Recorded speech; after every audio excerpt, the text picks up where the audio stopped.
Assalamualaikum warahmatullahi wabarakatuh. Halo semuanya.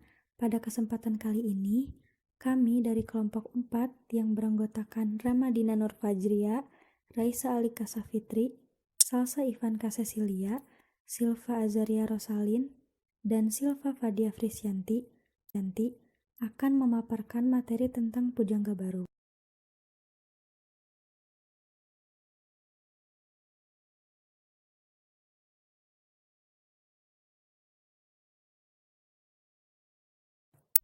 Dimulai dari latar belakang dan sejarah.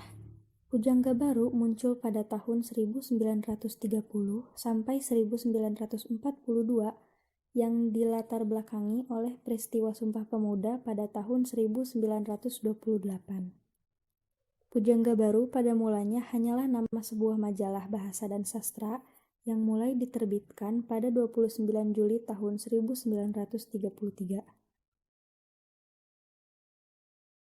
Muncul sebagai reaksi atas banyaknya sensor yang dilakukan oleh Balai Pustaka terhadap karya tulis sastrawan pada masa itu, terutama terhadap karya sastra yang menyangkut rasa nasionalisme dan kesadaran kebangsaan. Dilihat dari latar belakangnya, Angkatan Pujangga Baru nampaknya ingin menyampaikan semangat persatuan dan kesatuan Indonesia dalam satu bahasa, yaitu bahasa Indonesia. Para pengarang dan penyair yang sebelumnya banyak berpikir soal kedaerahan, sejak zaman Pujangga Baru mulai mengarah pada hal-hal yang bersifat nasional dan universal.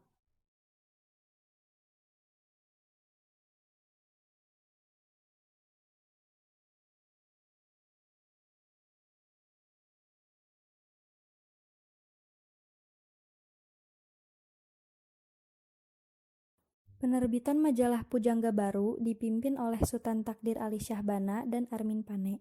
Adapun pengurus lainnya yaitu Amir Hamzah dan Sanusi Pane. Jadi, Pujangga Baru bukanlah suatu konsepsi ataupun aliran, namun orang-orang atau para pengarang yang hasil karyanya pernah dimuat dalam majalah tersebut dinilai memiliki bobot dan cita-cita kesenian yang baru dan mengarah ke depan.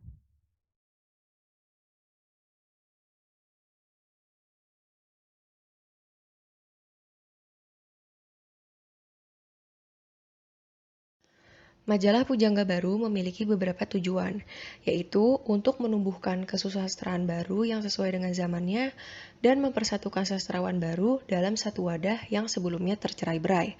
Usaha ini terutama dilakukan oleh Armin Pane ketika ia menjadi sekretaris redaksi.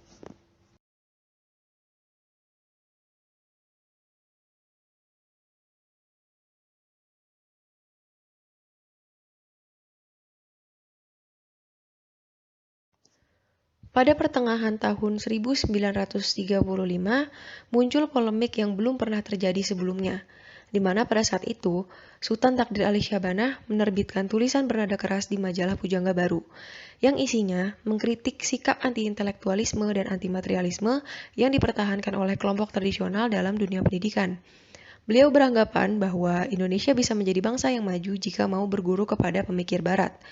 Dalam masalah ini, kaum Pujangga Baru terpecah menjadi dua kubu, yaitu kubu Sultan Takdir Ali Syahbana yang cenderung ke timur dalam pembentukan budaya baru Indonesia, dan kubu lainnya yang cenderung ke barat. Pertentangan dua kubu ini terkenal sebagai polemik kebudayaan, berdasarkan nama buku kumpulan tulisan tentang perdebatan tersebut yang ditulis oleh Ahdiyat Kartamiharja pada tahun 1948.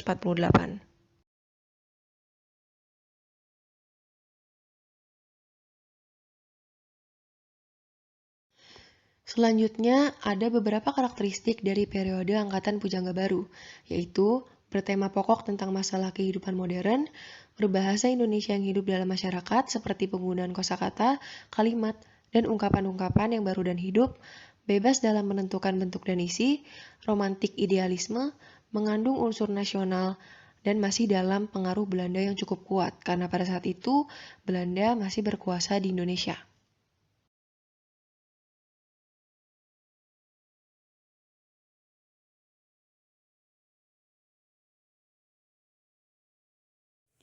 Adapun ciri-ciri karya sastra, ciri struktur estetik, bentuknya teratur rapi, simetris, mempunyai persajakan akhir, banyak menggunakan pola sajak pantun dan syair.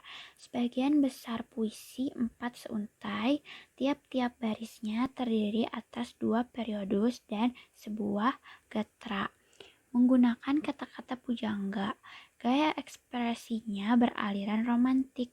Gaya sajak diafan atau polos tidak menggunakan kata kiasan bermakna ganda. Adapun ciri struktur ekstra estetik, masalahnya bersangkut paut dengan kehidupan masyarakat kota. Banyak berisi ide nasionalisme dan cita-cita kebangsaan, ide keagamaan menonjol, curahan perasaan tampak kuat, dan sifat didaktis masih tampak kuat.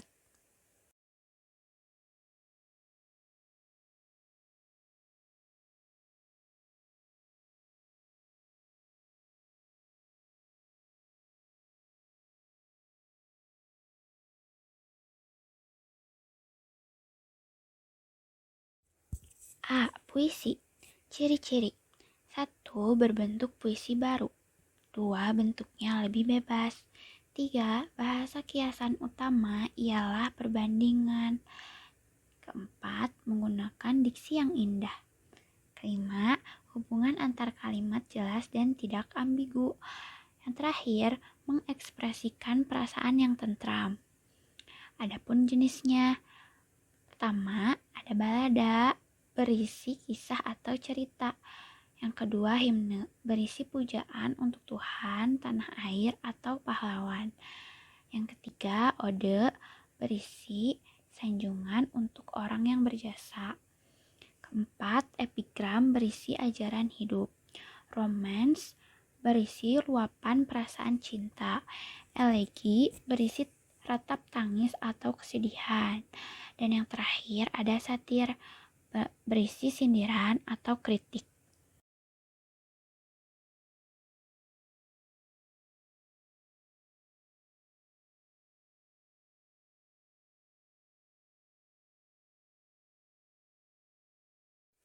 B. Prosa. Ciri-ciri. 1. Berbentuk prosa baru yang dinamis. 2. Masalah diangkat dari kehidupan sehari-hari. 3. Alurnya maju. 4. Sudut pandang orang ketiga. 5. Tidak menggunakan perumpamaan, pepatah, dan peribahasa. Dan yang terakhir, dipengaruhi siapa pengarangnya karena dinyatakan dengan jelas. Adapun jenisnya, yang pertama roman, mengisahkan pelaku utama dari kecil sampai mati, mengungkapkan adat atau aspek kehidupan suatu masyarakat secara mendetail, alur bercabang, dan banyak digresi. Yang kedua, ada cerpen, berisi sebuah peristiwa kehidupan manusia, pelaku, tokoh dalam cerita tersebut. Dan yang terakhir, ada novel, menceritakan suatu kejadian dan kehidupan orang-orang.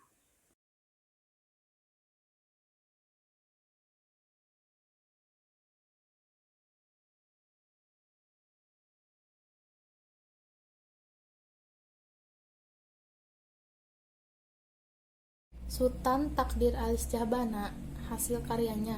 Pertama, Tak Putus di Rundung Malang, 1929. Kedua, Dian yang Tak Kunjung Padam, 1932. Ketiga, Anak Perawan di Sarang Penyamun, 1941. Keempat, Layar Terkembang, 1936. Kelima, Tebaran Mega Puisi. Keenam, Dari Perjuangan ke Pertumbuhan Bahasa Indonesia, 1957. Sanusi Pane, hasil karyanya. Pertama, Pancaran Cinta, 1926. Kedua, Puspa Mega, 1927. Ketiga, Madah Kelana, 1937. Keempat, Manusia Baru, 1957. Dan kelima, Arjuna Wiwaha, 1940. Armijen Pane, hasil karyanya. Belenggu, 1938. Ratna, 1943. Jiwa Berjiwa 1939 dan Kisah Antara Manusia 1949.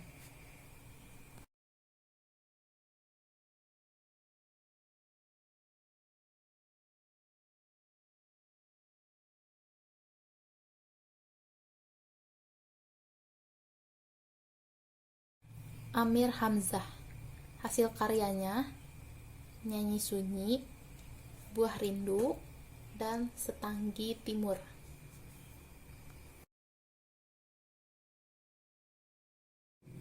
Suman Hasibuan. Hasil karyanya pertama, Kasih Tak Terlerai 1929, kedua, Percobaan Setia 1931, ketiga, Mencari Pencuri Anak Perawan 1932, keempat, Kasih Tersesat 1932, dan kelima, Tebusan Darah 1939.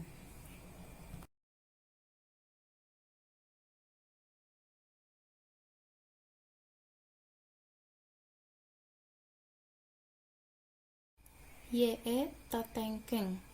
Hasil karyanya Rindu Dendam 1934. Hamidah. Hasil karyanya Kehilangan Mestika 1935.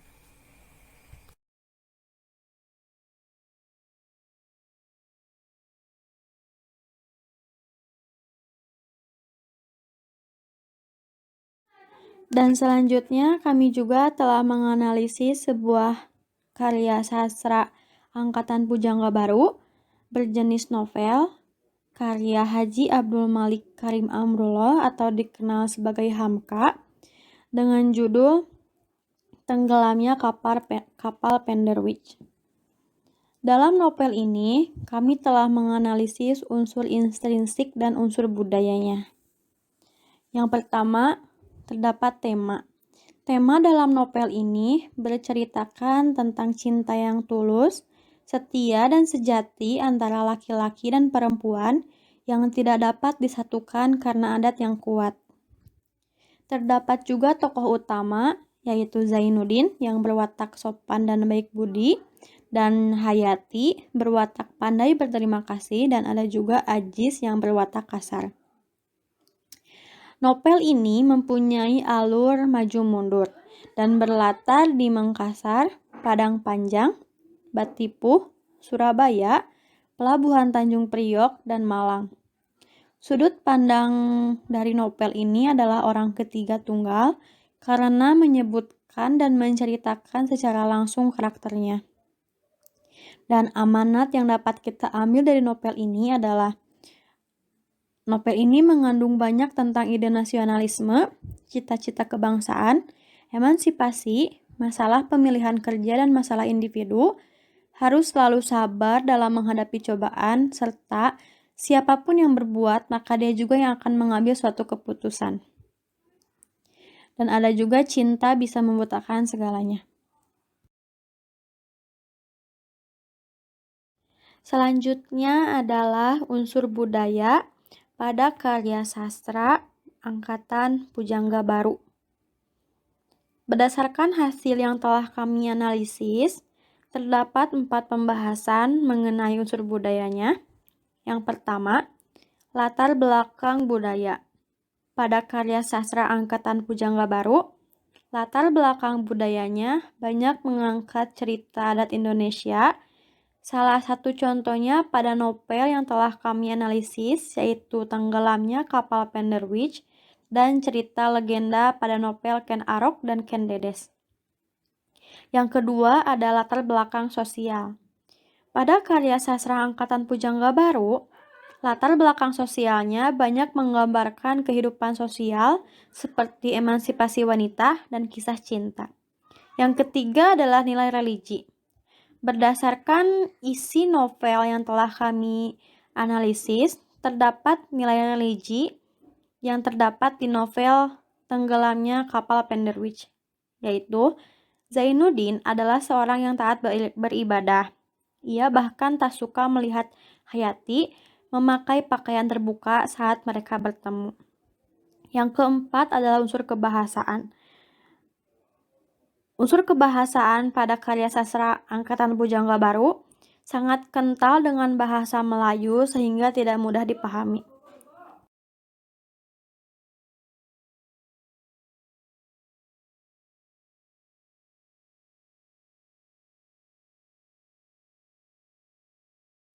Cukup sekian yang dapat kelompok kami sampaikan. Semoga materi yang telah kami sampaikan bermanfaat bagi kita semua. Mohon maaf apabila terdapat kesalahan dalam pengucapan maupun tulisan. Terima kasih atas perhatiannya. Wassalamualaikum warahmatullahi wabarakatuh.